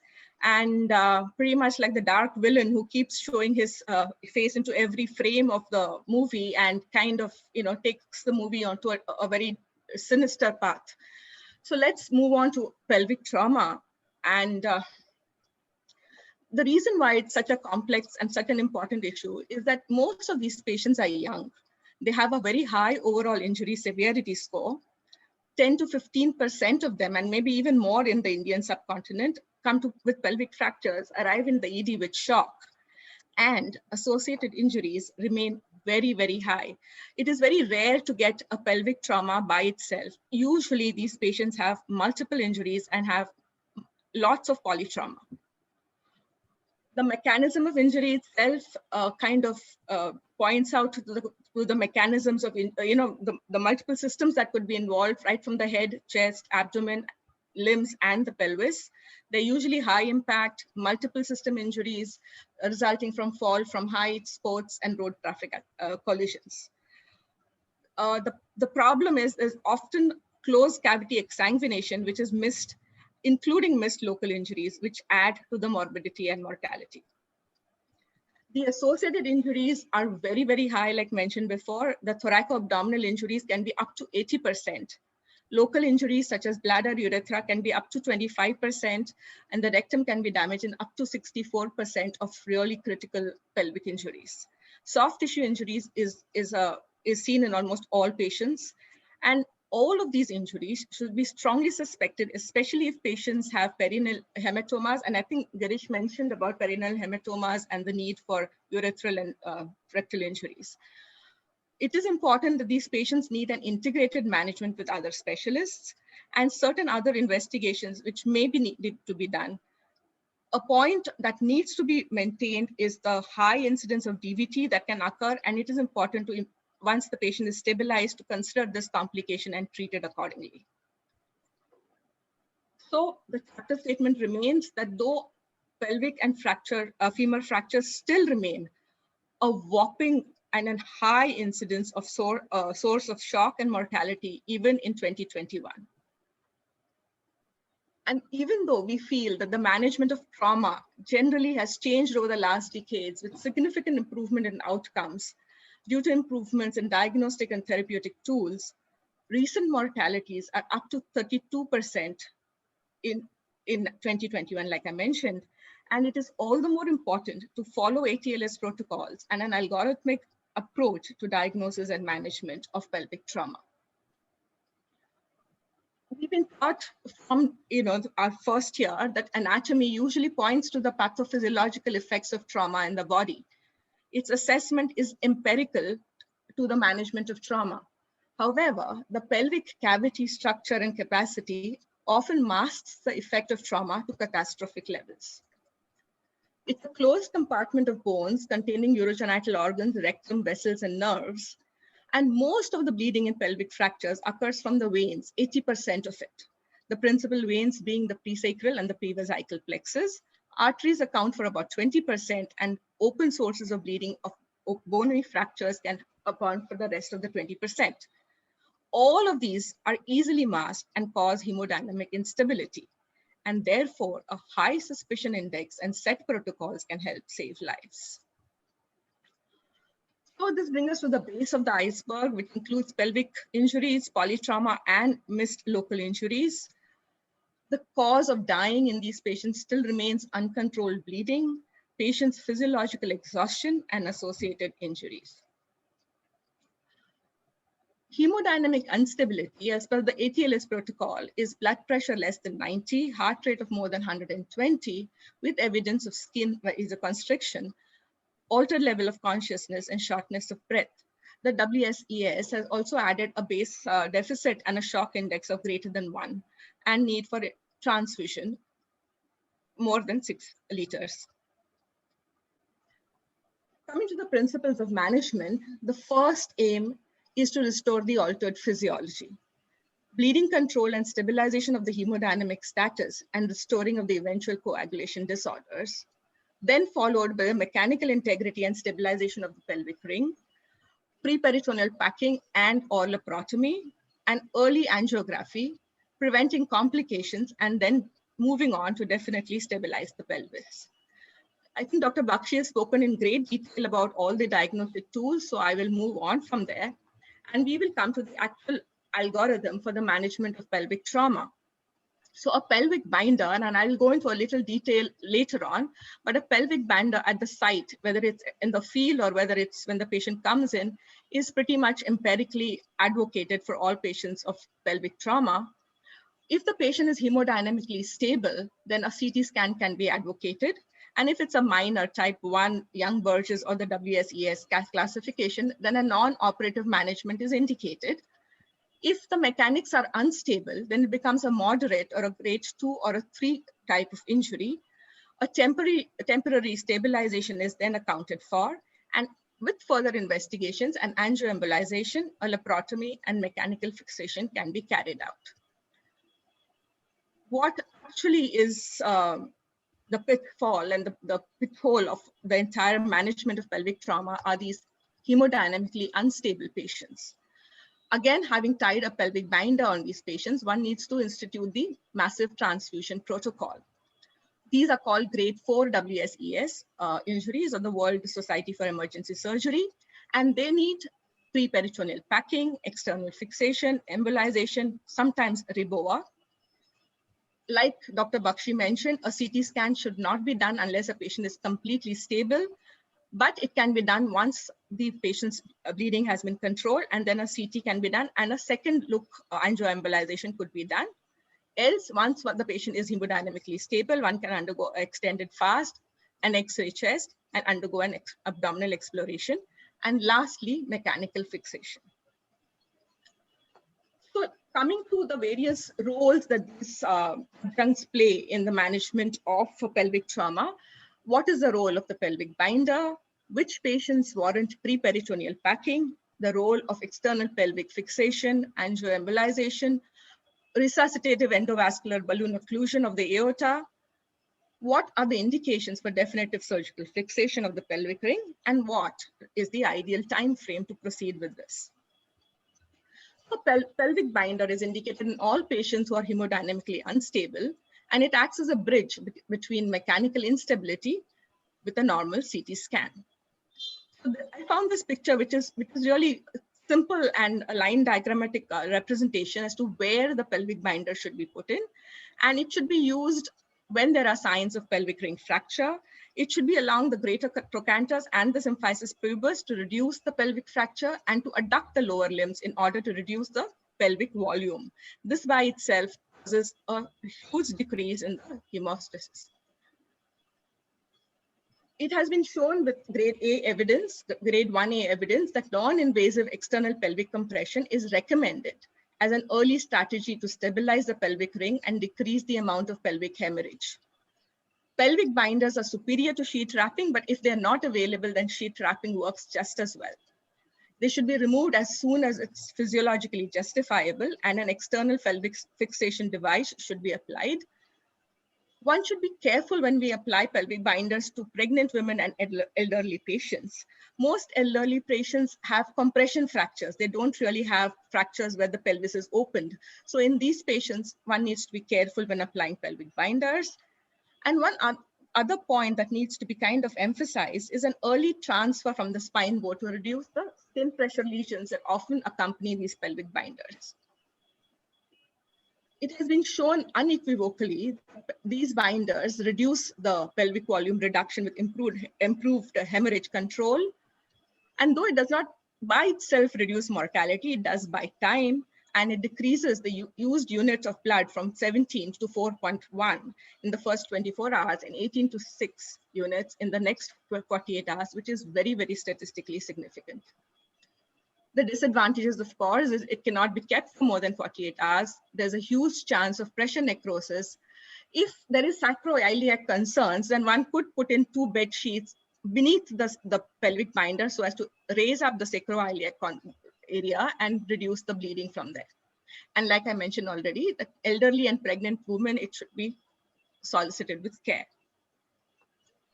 Moving on to preperitoneal pelvic cracking in unstable pelvic fractures, patients with pelvic-related hemodynamic instability should always be considered for preperitoneal pelvic cracking, especially if there's no angiographic services. It's an early surgical measure of early hemorrhage control, and it can be performed, and it should be performed with pelvic stabilization. There are 2 methods. One is the standard or the classical pelvic peritoneal packing, which is the Hanover group, wherein through a standardized laparotomy incision, one can pack the pelvis.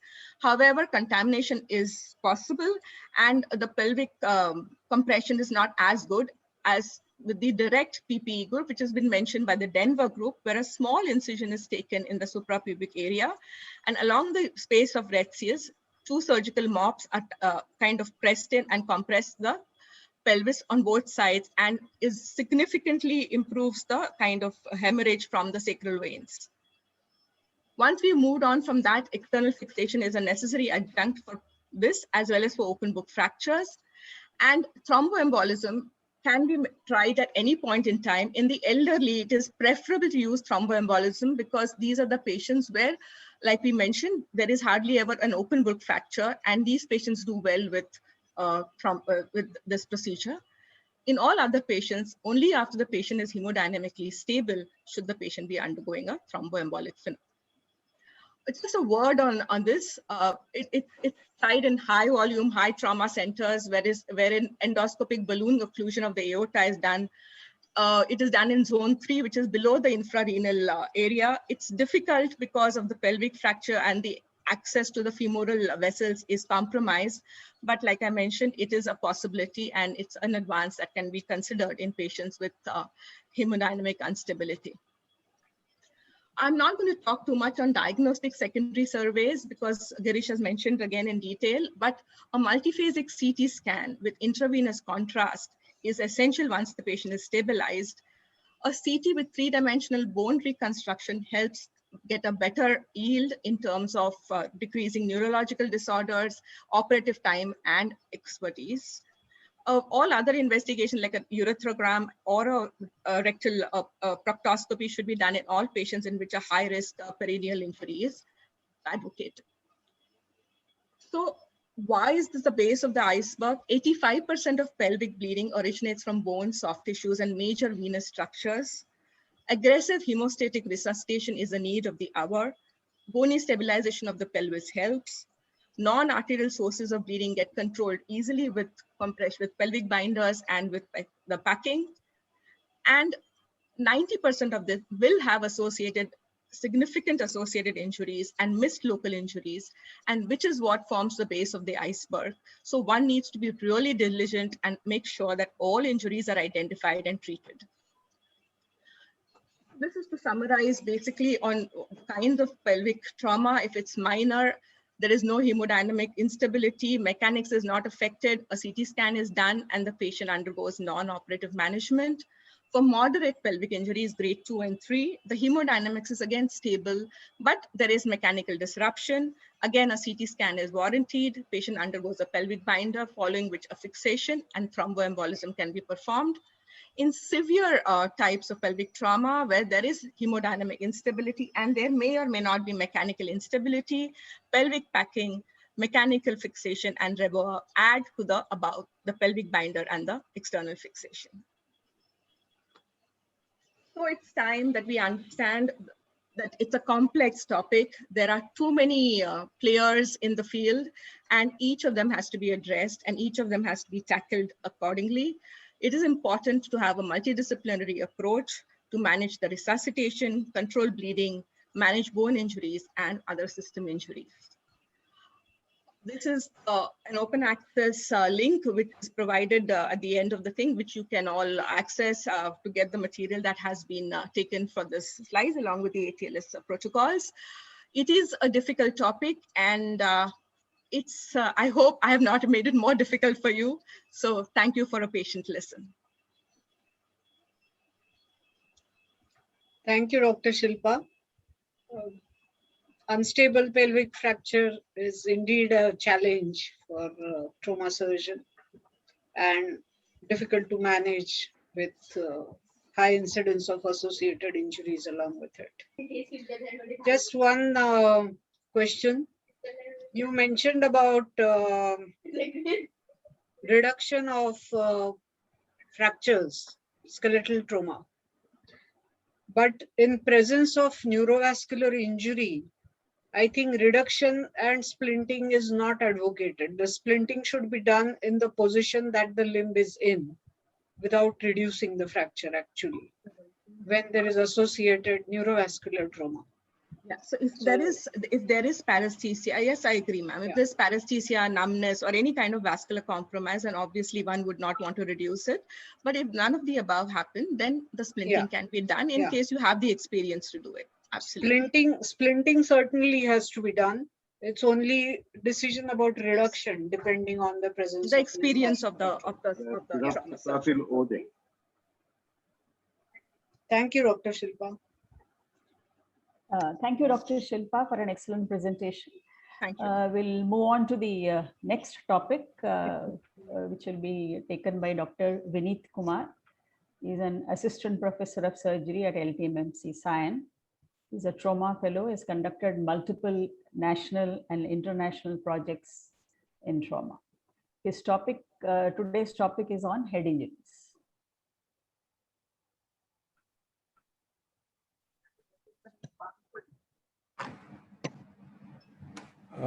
Good evening, everyone. Let me start by saying thank you to Mumbai Surgical Society for starting this lecture series. Sorry, I'm having some trouble.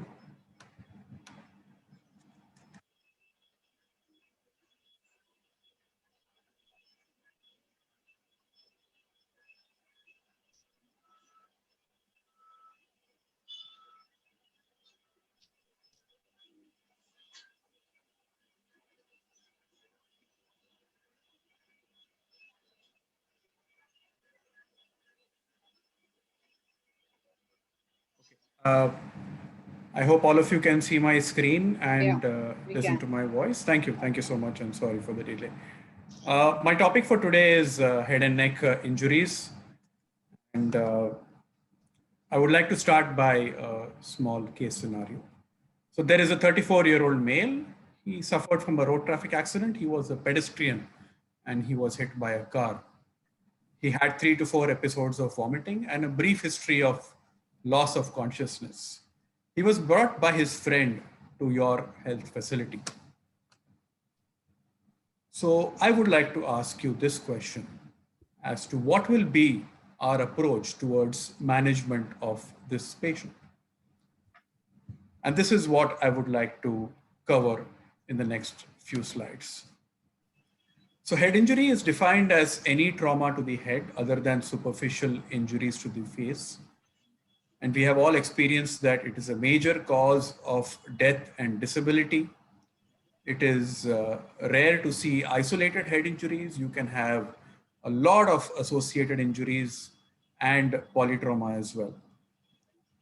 You will have to keep in mind that spinal cord injury is to be considered associated with all head injuries patients. To begin with the anatomy, the head will be comprised of the scalp, which is highly vascular, and any lacerations can bleed briskly. Below which we have the skull, which is divided into the vault and the base, and we can have fractures there. Below that, we have the meninges, which are divided into the dura, arachnoid, and the pia. Below that, we have the brain parenchyma, and we have the arterial volume, the venous volume, and the CSF volume running through it. Monro-Kelly doctrine aptly describes the physiology of these head injury patients. So in a normal state where the intracranial pressure is at the normal level, there is a homeostasis between the venous volume, the arterial volume, the brain parenchyma, and the CSF. But following trauma, when there is a hemorrhage and it occupies a mass lesion in the brain, the ICP continues to remain normal in the compensated state. But once the ICP starts rising, there is a decompensation and there is a pressure effect on the brain. As seen in this graph, the volume of the hemorrhage will continue to increase with a constant ICP till the point of decompensation, where even a small increase in the volume of the hemorrhage will cause a sudden rise in the ICP. We have to remember that the cerebral perfusion pressure is what we need to maintain, and we have to attempt to keep that within normal limit. And the equation goes as cerebral perfusion pressure is equal to mean arterial pressure minus the ICP. And hence, when ICP goes up, MAP is a compensated increase in MAP.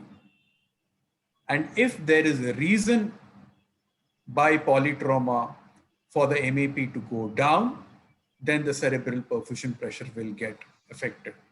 Hence, a minimum of 100 to 110 millimeters of mercury systolic blood pressure is needed to maintain sufficient cerebral perfusion pressure. There is a criteria for hypotensive resuscitation, especially in penetrating abdominal or thoracic injuries. But if you suspect that a patient has a head injury, then it becomes a contraindication to hypotensive resuscitation. So the brain injury can be primary, which is caused at the immediate damage due to the force. And there can be both coup and contra coup injury as the brain is floating in the CSF in the rigid container that is the skull. Secondary brain injury occurs after a few hours, and it results from decreased perfusion or hypoxia to the brain. And this is in response to the primary injury. Now, we would like to know how to assess the same patient, a 34-year-old male who was brought to us with brief loss of consciousness with few episodes of vomiting following a road traffic accident. All my previous speakers have already covered this slide. The ATLS protocols for initial assessment will supersede everything else. So you have primary survey and resuscitation, where you will take care of the airway and cervical spine immobilization, followed by breathing and ventilation, then circulation and hemorrhage control, then look for the neurological disability, and then exposure to look for major other injuries. Once this is done, the patient is improving, then you can move on to the secondary survey. And then we can think about transfer for definitive care, either within the same institution or to other institutions. At all points of time, re-evaluation is very important. If the patient does not show the progress that you are anticipating, you will have to go back and start with primary survey all over again. I want to repeat this one more time.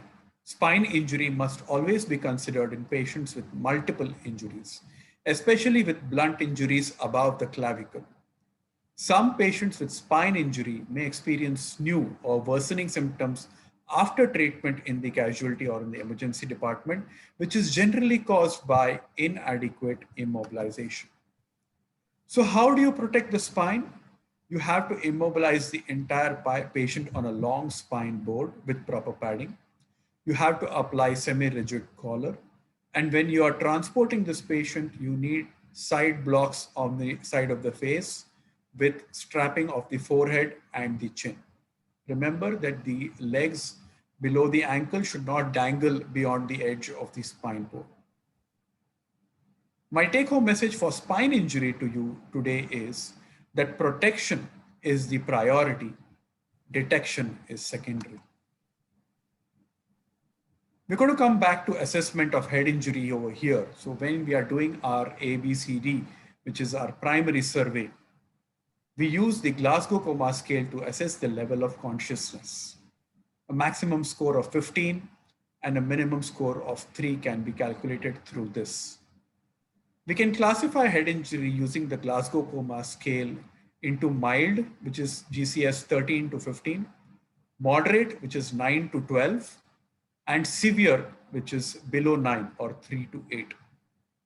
Remember that any patient with severe head injury based on Glasgow Coma Scale is essentially in coma and will be unable to protect his airway. Hence, intubation and ventilation are essential for all patients with GCS 3 to 8. Also, for the assessment of neurological disability, we will look at the pupillary reaction to light. So you can have both dilated pupils, you can have a drooping or a eyelid closure pupils, you can have anisocoria or unilaterally dilated pupil, which is the problem over here, which shows that the ICP is increasing and it is caused by the mass effect of the hemorrhage in the brain. Now, after we have done our primary survey, the patient is improving. The patient should be hemodynamically stable, and then we can decide on which patients to do a CT scan.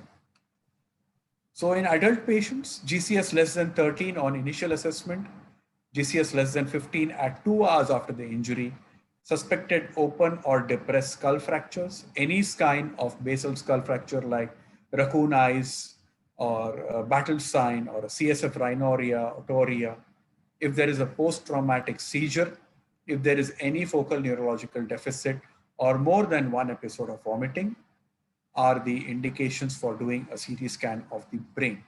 Remember, you just need a plain CT scan brain, which hardly takes any time. In a pediatric patient, the criteria for hemodynamic stability persists. So if there is a suspicion of non-accidental injury, if there's a post-traumatic seizure but no history of epilepsy, GCS less than 15 at 2 hours, GCS less than 14, or GCS less than 15 for infants less than 1 year. If there is a depressed fracture, open fracture, or a tense fontanelle, signs of basal skull fracture, focal neurological deficit, or a bruise, swelling, or laceration more than 5 centimeters in a pediatric patient, a CT scan should be done. So we can classify head injury depending on the type of fractures, which can be linear, non-displaced, depressed, compound, or even base skull fractures.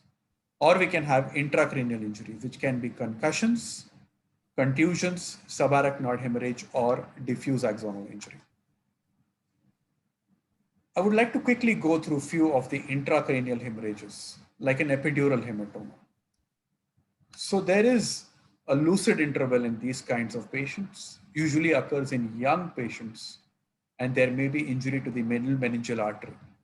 You can see the biconvex hyperdense area in the CT scan on your left, which is indicative of an epidural hematoma. In a subdural hematoma, which occurs generally in elderly patients, patients taking anticoagulants or alcoholics, where there is brain atrophy and there is stretching of the bridging cortical veins, and even minor trauma can cause tear of these cortical bridging veins, leading to collection of blood in the subdural space, which you can see on your screen now. On the right side is a concavo-convex hyperdense collection of blood. You can also see that there is a significant visible midline shift. If there is a contusion or an intracerebral hemorrhage, there can be alterations in the level of consciousness. If there are frontal contusions, as you can see in this picture, there may be patient irritability and personality changes. Contusions develop over time, progress, and hence repeated CT scans may be required in these patients. Now, how do we manage this patient of head injury who has come to us? ATLS primary and secondary survey has to be done. So resuscitation, primary survey, secondary survey, revaluation. Then we can come to medical management, where we can do controlled ventilation so that we can maintain the PaCO2 at 35 millimeters of mercury.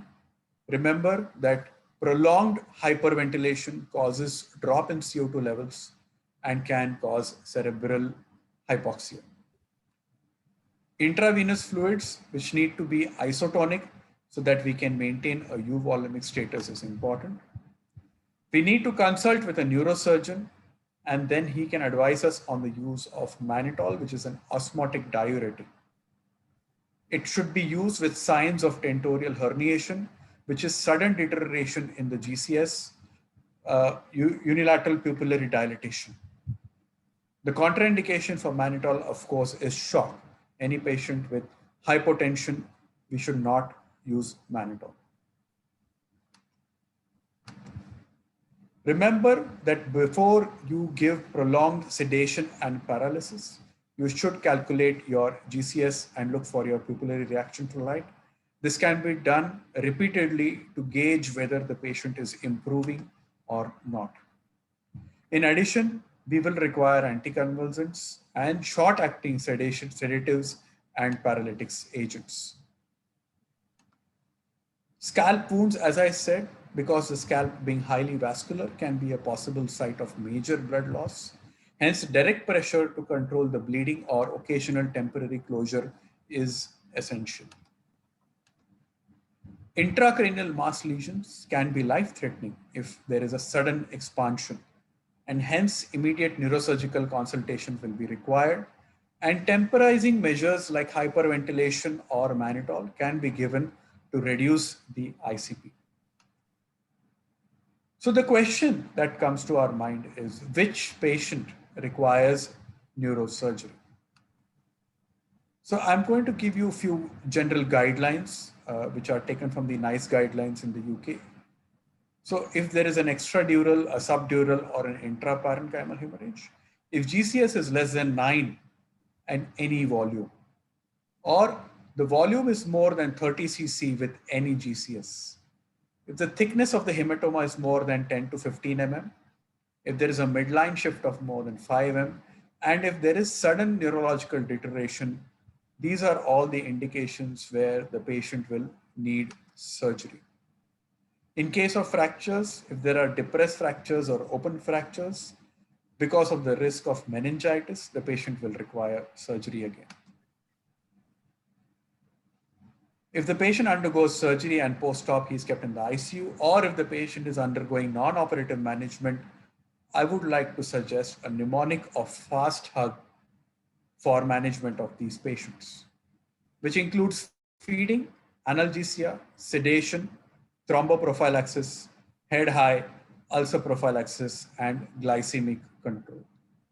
In addition to fast hug, I would also recommend BIDS, which is bowel regimen, indwelling catheters, de-escalation of antibiotics, and spontaneous breathing trials. We have to remember that if the GCS score is 3, if there are non-reactive pupils, if there are absent brainstem reflexes, and there is no spontaneous ventilatory effort, the patient may be brain dead. And an immediate neurological consultation would be required and assessment to be done if this patient is a candidate for organ donation. I also was asked to cover neck injuries, which I will do in brief. So neck trauma can be blunt or penetrating, and it can damage skeletal, vascular structures, nerves, muscles, and glands. So we have divided the neck into 3 zones based on the anatomy. Zone 1 is the thoracic inlet to the cricoid. Zone 2 is the cricoid to the angle of the mandible. And zone 3 is the angle of mandible to the base of the skull. Zone 1 is the place where the injuries carry the highest mortality. However, it is not so common. Zone 2, which is most common injuries, but they have definitely lower mortality than zone 1. And in zone 3, there is greatest risk of injury to distal carotid artery, salivary glands, and the pharynx. There can be vascular or aerodigestive injury, where you can see hard signs like an airway compromise, a shock or an active bleeding, a pulsatile hematoma, or extensive subcutaneous emphysema. And there may be soft signs like dysphagia, voice change, hemoptysis, or wide mediastinum. So let me put together a small algorithm for penetrating neck injuries. So if there are hard findings, patient goes for surgery straight away. If there are no hard findings, but if there are soft signs, if the patient is stable, you can go ahead with a CT scan, a CT angiography, a fiber optic bronchoscopy, or an esophagoscopy, and you look at and locate the injury and decide whether the patient needs surgery or can be observed. If there are no soft signs, you can observe the patient. For blunt neck injuries, you look at the airway, you do a physical examination, you do an X-ray, you see if the patient is hemodynamically stable. If the patient is not hemodynamically stable, you need to go ahead with surgery. If the patient is hemodynamically stable, you can go ahead with a pan endoscopy or a CT scan and then decide accordingly. So I would like to just put one slide of transfer, and this applies to any trauma patient. We need to know what are the facilities and the capabilities of the health facility that we are working at. We need to remember to not do any further harm of the patient, and the standard of care should be maintained. We need to identify patients whose needs will exceed the local resources. This may include the extremes of age, like geriatric or pediatric patients. This may include patients who have polytrauma. This may include patients who need neurosurgery, for example. We should remember to perform only the essential procedures and to establish a direct line of communication between the referring and the receiving doctor. We should transfer to the closest and appropriate facility. And my last line would be only transfer after A, B, C is stabilized. We receive multiple patients, gasping patients from peripheral centers who have been given only a dose of tetanus and a diclofenac injection. Please remember that we need to do a minimum of A, B, C, stabilize that and transfer these patients then to an appropriate close by center. Thank you very much.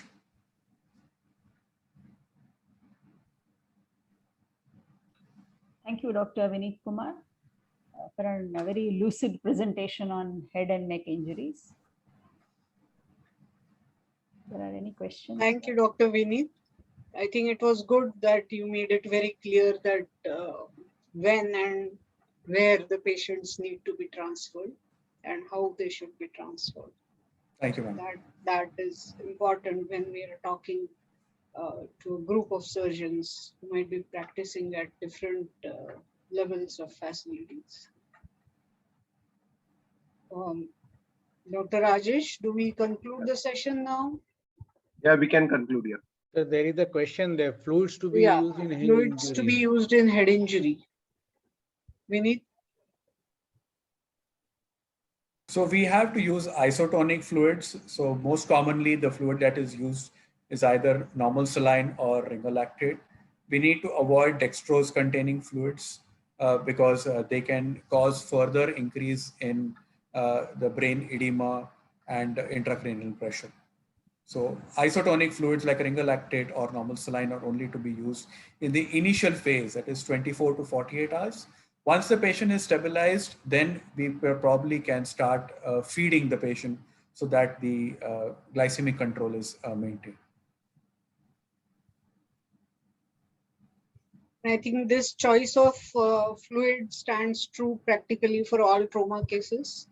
We all know that the resuscitation is also to be done basically with crystalloids as normal saline or Ringer's lactate, preferably normal saline. On behalf of chairpersons, may I thank the speakers for today's meeting, Dr. Dharap, Dr. Girish Bakshi, Dr. Shilpa Rao, and Dr. Vineet Kumar. Thank you very much for giving us the opportunity to chair this session. Thank you, chairpersons, for chairing the session and sparing your valuable time for today. I'll ask Dr. Niranjan to say the concluding words. Before that, I would like all the people who are attending this program and the chairpersons and the speakers, if they are not Mumbai Surgical members, please do become one, because that will help us strengthening this organization better. And over to Niranjan Agarwal. Thank you, Rajesh. Again, this has been one of the most very informative session. Thank you and compliments to all the speakers for their highly lucid talk and the chairperson for guiding the discussion in a way where apt take-home messages were driven from the talks and the discussions. So thank you, everybody. Thank you, the participants who have been very active and asked you questions. And of course, the pharma company who's been helping us in this, Juventus Pharma. And as rightly said by Dr. Anantram wants to know how to become a member. Sir, we will send you the link tomorrow. You will receive a link from the Mumbai Surgical Society. And requesting again all of you to become a member of Mumbai Surgical Society. It's a new society, just 7-year-old. And we all from Mumbai need to build it step by step. And we should use this kind of program to unite and make a very strong society for educative purposes. Thank you so much. Thank you, everyone. Thank you. Thank you, everyone. Good night. Thank you. Thank you.